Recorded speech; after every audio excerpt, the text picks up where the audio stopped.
Good morning, everyone. Welcome to AM Sports here with me, Muftaro Nabila Abdullahi. The Ghana Police Service and the Ghana Football Association had a meeting on Wednesday to discuss strategies on how to provide security at match centers. In this meeting, the Inspector General of Police, Dr. Akufu Dampare, revealed that 2 more suspects have been arrested, taking the number of people who are alleged to be involved in the chaos that led to the demise of Kumasi Asante Kotoko supporter Francis Frimpong, affectionately called Nana Poli. We have arrested 2 more persons, bringing the total number of people who have been arrested to 5. And we are currently pursuing a few others, including a female that we are working on, who has been in hiding. But the question is, for how long can you run? And for how long? Or how far can you run? And for how long can you hide after allegedly contributing to the situation that we face today?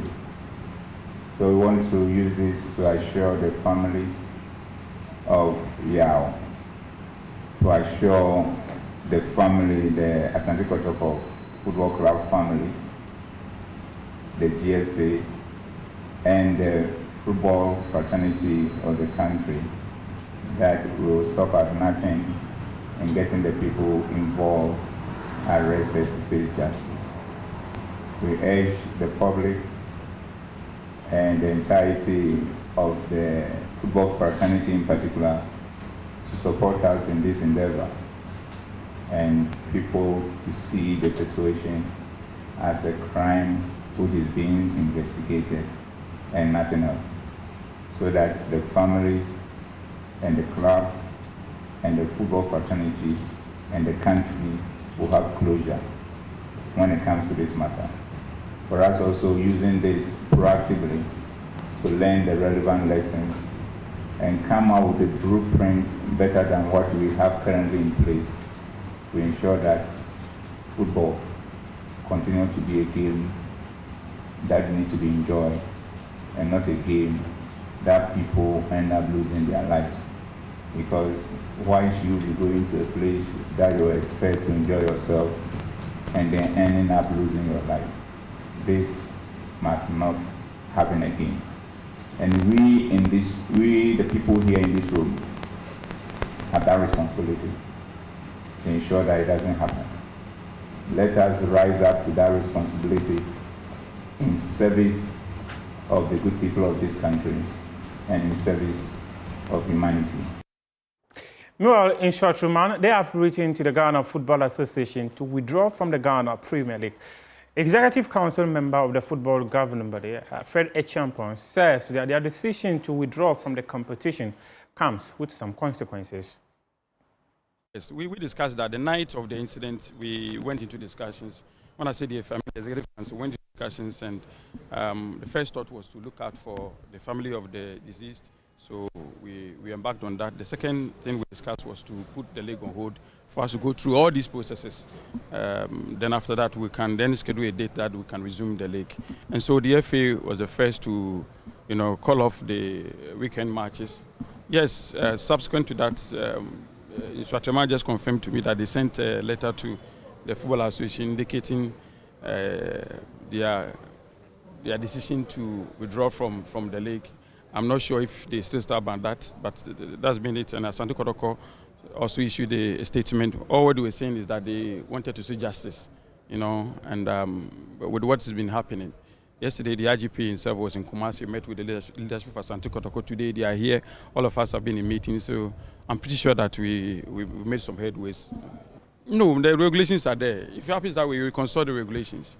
If someone enters into a competition and midway through the competition withdraws from the competition, there are consequences. Do not forget that since Nsoatreman, they have contract with players, you understand, and they have engagement, and they've shown commitment that they're going to play the league till the end. So there are consequences, and that will be dealt with by the Premier League regulations. Beyond that, I'm sure that it's not a good thing, in my opinion. What is it that an incident happened? I'm sure they need to cooperate with all the agencies, the Football Association, the police, and everybody involved to try and get to the bottom of the matter instead of them withdrawing from the league. That would not be the solution. I don't think so. Meanwhile, the Ghana Football Association will later today at its secretariat host Ghana Premier League clubs in a meeting that is seeking to provide solution to the current issues that have bedeviled Ghana football. Many would recall that on Sunday, when Kumasi Asante Kotoko came up against Nsoatreman, a football fan who has been identified as Francis Yao Frimpong, an ardent fan of Kumasi Asante Kotoko, lost his life in that game following some violence that ensued inside the stadium. Well, the Ghana Football Association, in a statement, invited clubs to come to its secretariat later today at 11 a.m. to discuss ways to provide solutions to the problem.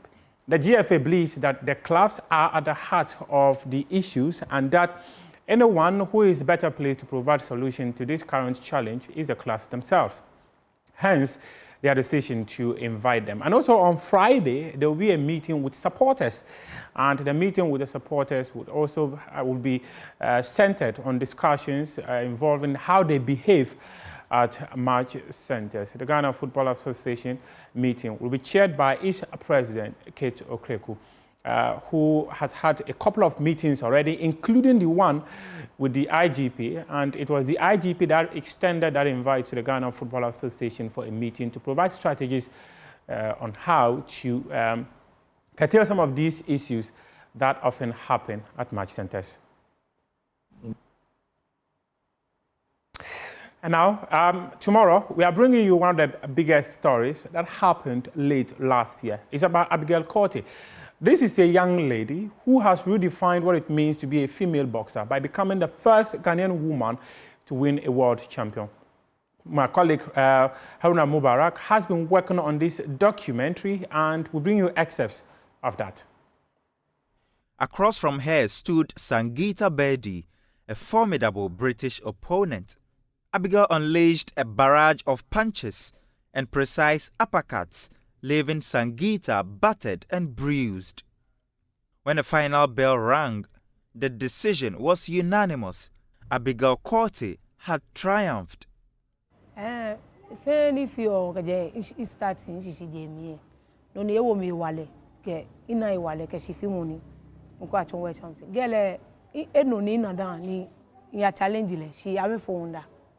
No, that many fighter, but no. You mean why? Oh, if it's more pressure, then because me that my title leg. No, doing look much. Were you scared? No. Why? Because I want to beat her. Was the fight easy? It's not easy. Right? My mind say I want to beat her. Leg momo if you hungry. Omo yelo mo. No. Omo ni yelo mo we. Ni na no ku ne ken le be sani enye eyi because leg momo le nche na me yifa omo we wo. Ya fight ba noto. No da ne le yi omo akeshira ne no.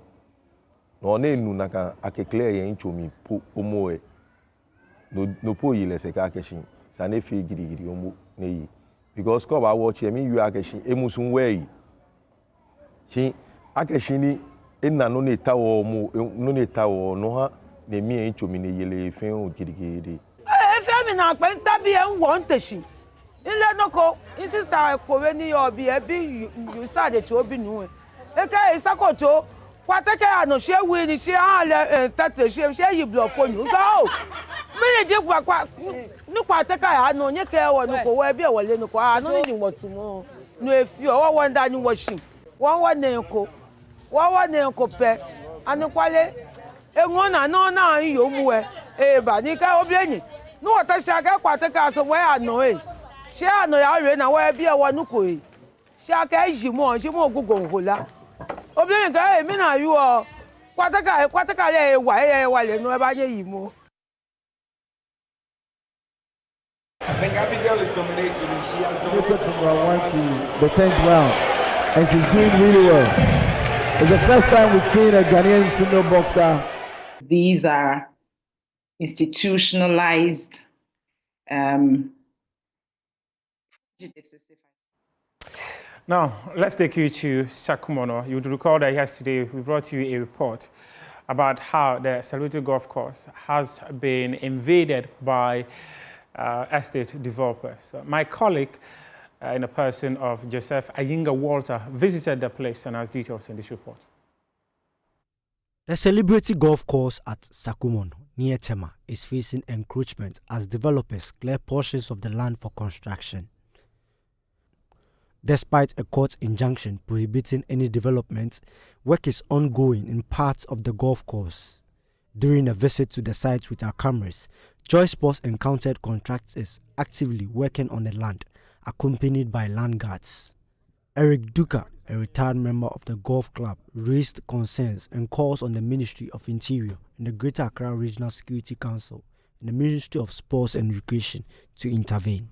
In golf, if you take the course away, then you don't even have golf at all. We play on the course. We play on the land that we call the golf course.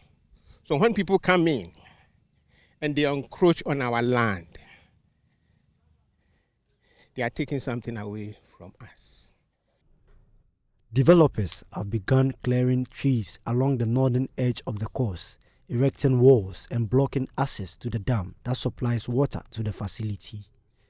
This area was allocated for the development of a practice range, and the encroachment is also affecting the bunker at the end of the hole 1 and the entirety of the hole 2. Former Ghana ambassador to Japan, Dr. William Brandford, also a member of the Celebrity Golf Club, expressed concern over the situation. But for us golfers, what we kind of regret is to have a situation where you have come to use the facility as a golfer to play and enjoy and have exercise and go home. And then at some point along the course, you come across people who say this part of the course is supposed to be for us. You know, so you're not sure how safe it is for you to utilize the facility as... In 1987, the Tema Development Corporation leased the land to the Biltando family for development purposes and also recreational facility, which would serve as a sanctuary for golfers here in Sakumono. However, the situation here is that encroachers have occupied the area which was designated for kids. This same vast area serves as a training purpose for the Ghana Armed Forces, for their landing purposes and then their evacuation. The Celebrity Golf Club was eventually established, serving as both a recreational hub and a source of employment for the local community. What is going on?